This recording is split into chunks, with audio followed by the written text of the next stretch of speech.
the quantum apocalypse.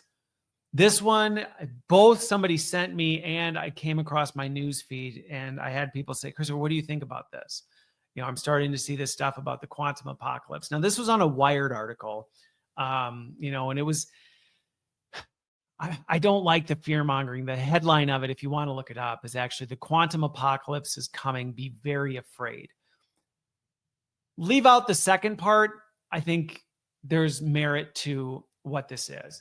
So I want to explain what it's getting at and why it is something I think we need to be paying attention to, or at least cognizant of, while at the same time, I don't think that "be very afraid" is very helpful. I think people are already dealing with enough fear and uncertainty and anxiety around things.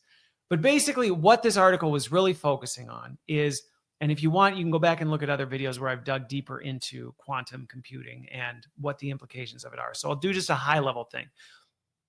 At a high level, basically what it is once quantum computing takes off, everything we've ever known about security, data privacy, anything digital just gets blown apart.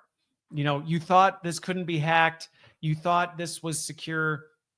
You thought this was protected behind this and that. Well, forget it, because a computer can do an infinite number of years worth of computations in seconds and crack anything. It will decrypt any encryption key. It will decrypt and it'll hack through any firewall. It'll get around any sort of whatever. And so what it's talking about is the apocalypse is coming, in that it does seem, and I would agree with this, it does seem that at some point this will break out, like not break, like it's going to happen. Quantum computing, and which is why, and I know I got lots of heat for it for saying, Willow shut down. People are like, no, prove it. I'm like, look it up. Like they got quiet real quick. Microsoft's also been a lot quieter with their, I can't remember the name of it, but anyway, this is coming, and regulatory bodies are coming in trying to govern some of this stuff, because they do realize this is very serious. If a rogue state, if a rogue person were to get their hands on quantum computing, I mean, they could unleash absolute chaos on the world. I mean, you name it, they could do it. Shut down the power grids, deplete the entire economic system of all its money, forgive every single debt on the planet, wipe out a company's entire bank account. Whatever they wanted to do, in theory, could be accomplished. And that's not just speculation. There's enough data out there to show when this breaks, those kinds of things, at least with our current systems, will immediately become vulnerable.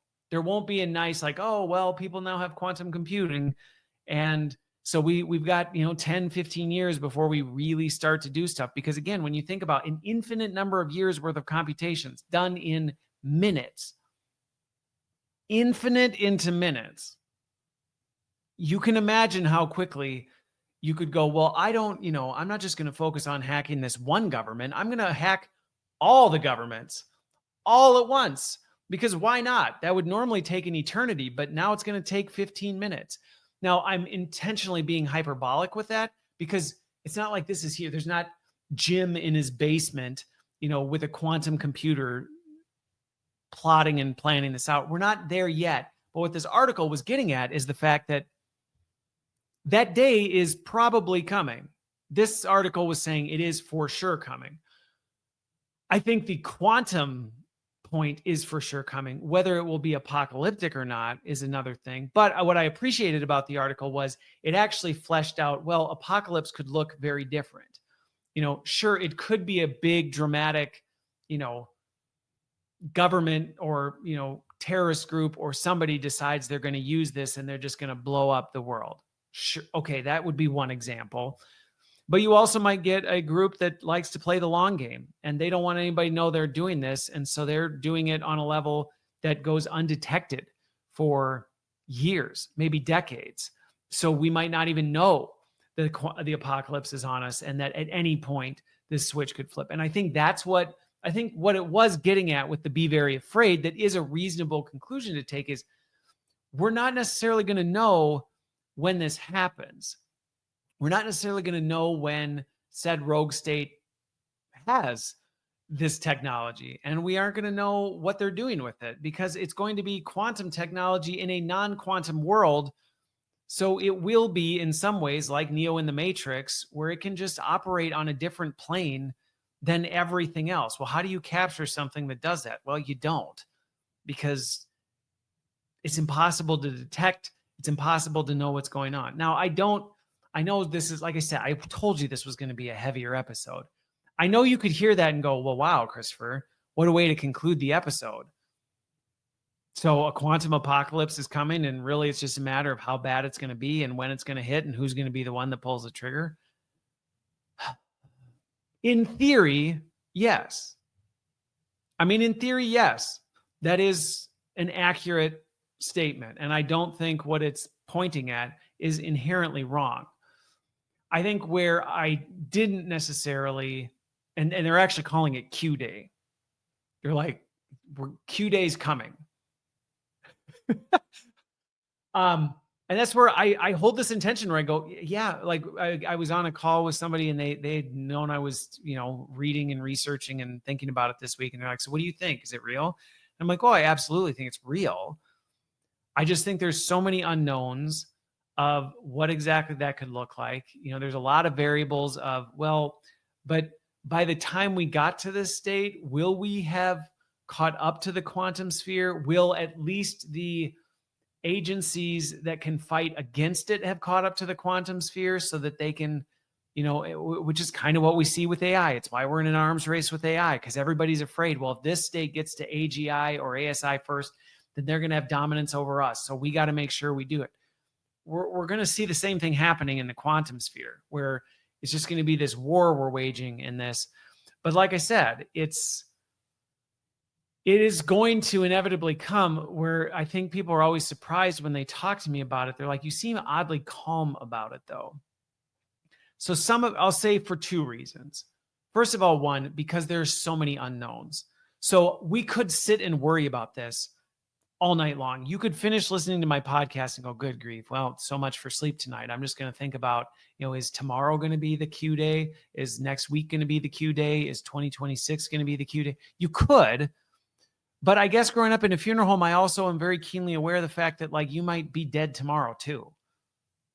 So, I mean, do you go through every night worrying about if you're going to be dead tomorrow? No, probably not. Should you maybe be a little more aware of it? Probably. It'd probably be healthy if you realized you might not make it to tomorrow. You might make some different decisions today.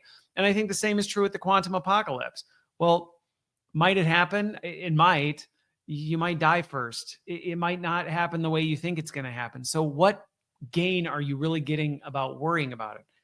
The other big piece is this one would be so largely out of your control. I mean, maybe there's someone in my audience who actually is Jim or Judy who would have the power to do something like this, in their warehouse and take over the world.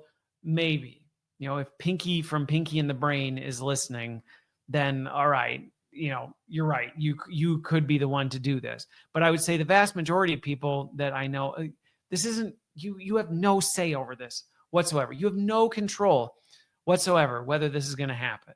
So do you really want to sit and worry about something that you truly ultimately could never do anything about? Why? Life's too short. Again, that's going to take away from the fact that you could also be dead tomorrow. So why don't you live for today, type of a thing? So I think that's another big thing. I think the third one is we've been here before. I mean, I've talked to people who were around when the Cold War was like in full-blown panic mode, where it was like everybody was worried that tomorrow was going to be the day the nukes were coming and it was going to be the end of human civilization as we know it. It didn't come. The quantum apocalypse, in theory, it could unleash tomorrow. Every digital device we've ever had, every piece of currency we ever own that isn't even, a hard currency, it could be gone tomorrow. That is absolutely true. It also might not, just like we didn't end up blowing ourselves off the face of the planet in the Cold War.